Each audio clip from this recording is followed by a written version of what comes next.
এই জায়গায় টাকা পয়সার থেকে যে আম্মুকে যে আমি বাঁচাইতে পারছি সেটা আমার জন্য এখনো পর্যন্ত আনন্দ দেয়।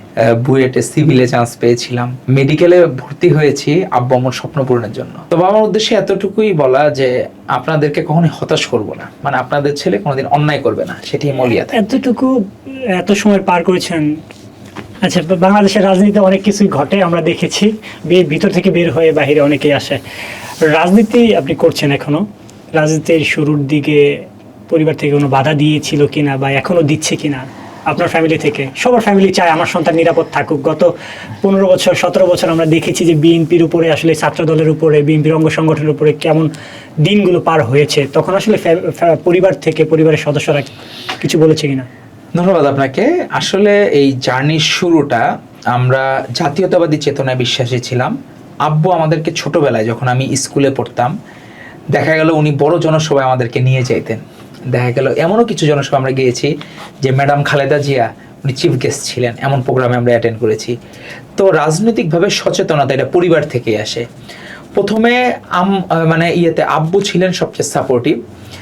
এখন আব্বু বিভিন্ন কারণে অসুস্থ হওয়ার কারণে আম্মু এখন খুব হেল্প করেন তো পরিবার থেকে দুইজনই তো যেন আব্বু আম্মুই তো এখন আব্বু আগে প্রথমে সাপোর্টিভ থাকার কারণে আম্মু দেখা গেছে প্রথম দিকে একটু চিন্তা করতেন যে ছেলে ডাক্তার হয়েছে, লাখ লাখ টাকা ইনকাম করবে, কিন্তু ছেলে রাজনীতিতে এসে করে।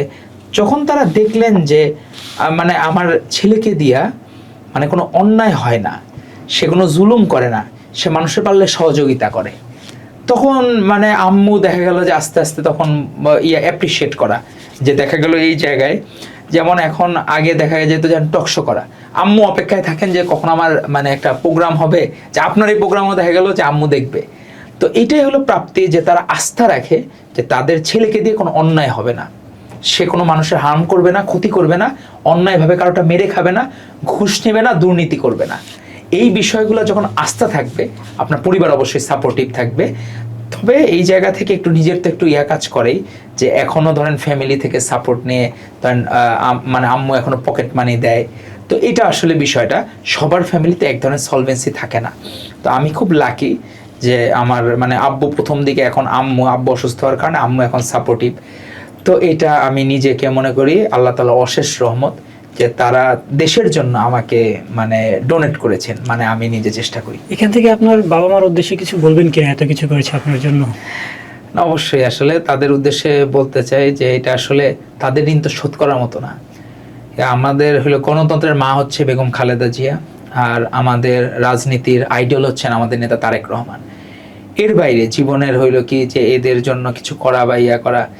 তো আমার উদ্দেশ্যে এতটুকুই বলা যে আপনাদেরকে কখনোই হতাশ করব না, যে আমার মাধ্যমে কারো কোনোদিন ক্ষতি হবে না, এটা অ্যাসিওর করা, এবং আপনারা আস্থা রাখতে পারেন আপনার ছেলে কোনোদিন আপনাদের ছেলে কোনোদিন অন্যায় করবে না, সেটি মলিয়া থাকে। এতটুকু এত সময় পার করেছেন রাজনীতিতে এসে, বাবা মার জন্য এখনো কিছু করতে পারেননি। এই বয়সে সকলে বাবা মার দায়িত্ব নেয়, আপনি নিতে পারেননি।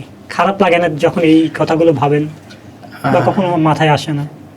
লাগে কিছুটা, কিন্তু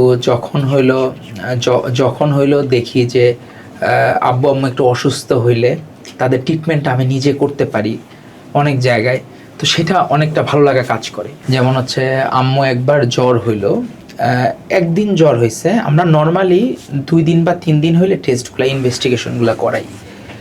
তো হুট করে আমি সেদিন ঢাকা মেডিকেলে ছিলাম, নাইট ডিউটি, আমি এফসিপিএসের ট্রেনিংয়ে নাইট ডিউটিতে ছিলাম। তখন হঠাৎ করে ফোন আসলো যে আম্মু নাকি পড়ে গেছে তো হলো, এখন পরে বাসায় যেয়ে দেখি আম্মুর প্রেশার হচ্ছে আপনার 40/20। নর্মালি একটা মানুষের সুস্থ থাকাটা সেখানে সম্ভব না। আর পালস একবারে ফিবল, একবারে দুর্বলভাবে পালস পাচ্ছি। তো ওই জায়গায় হইলো যে আমার মনে হয়েছে যে আমার মনে হয় পৃথিবী থেকে মাথার ছাদ সরে গেল। আমি হয়তোবা সেদিন যদি ঢাকা মেডিকেলে নাইট ডিউটিতে না থেকে বাসায় থাকতাম, হয়তোবা এত খারাপ পরিস্থিতি হইতো না নিজের একটা কিন্তু সেই দিন হইলো যে আমার মনে হয় যে আমি নিজে ডাক্তার হওয়ার কারণে তাকে দ্রুত আমি হাসপাতালে নিয়ে যে একটা লাইফ সেভিং যে ইভেন্টটা আমি নিজে থেকে করতে পেরেছি, সেদিন আমার মনে হয়েছে যে আমার হয়তোবা এই জায়গায় টাকা পয়সার থেকে যে আম্মুকে যে আমি বাঁচাইতে পারছি সেটা আমার জন্য এখনো পর্যন্ত আনন্দ দেয়। যে আমি যদি ডাক্তার না হইতাম, হয়তোবা আমি সেই জায়গায় হয়তোবা এটা করতে পারতাম না। কিন্তু আমি সেটা লাইফ সেভিং, তো সেই জায়গায় আমার কাছে টাকা পয়সার অনেক সময় দরকার হয় বা সব কিছু, কিন্তু আলহামদুলিল্লাহ মোটামুটি ওয়েল টু ডু হওয়ার কারণে আমি নিজে সাপোর্ট পেয়েছি। এই জন্য এখন হচ্ছে কি যে আমার নিজের মনে হয় যে যখন আমি যেমন ছাত্রদলের পর্ব যেদিন শেষ হবে তারপরেই আমি ইনশাল্লাহ যখন মানে আমার সে সুযোগটা আছে, কারণ আমি এমডি শেষ করেছি, এফসিপিএস অধ্যয়নরত আছি, তো সেই জায়গা থেকে হইলো যে আম্মুরও দেখা গেল একটা হলো কি গর্ব করে বলতে পারে যে আমার ছেলে অ্যাডমিশন টেস্টে সব জায়গায় চান্স পাইছে, আর আমাদের স্বপ্ন পূরণের জন্য ডাক্তার হয়েছে। আমি যেমন ঢাকা ইউনিভার্সিটিতে আপনার ফার্মেসিতে চান্স পেয়েছিলাম, বুয়েটে সিভিলে চান্স পেয়েছিলাম, মেডিকেলে ভর্তি হয়েছি আব্বু আম্মুর স্বপ্ন পূরণের জন্য। এবং আমি এখন প্রাউড ফিল করি, তখন একটু মনে হইতো যে মনে হয় ঢাকা ইউনিভার্সিটিতে পড়লে মনে হয় ভালো হইতো। এখনো মনে হয় যে ইয়েতে যে ঢাকা ইউনিভার্সিটিতে পড়ার যে ভালোটা থাকতো, কিন্তু তার থেকে বেশি ভালো মনে হয় আমি ডাক্তার হয়ে যে আমার আব্বু আম্মুর লাইফটা সেভ করতে পারছি।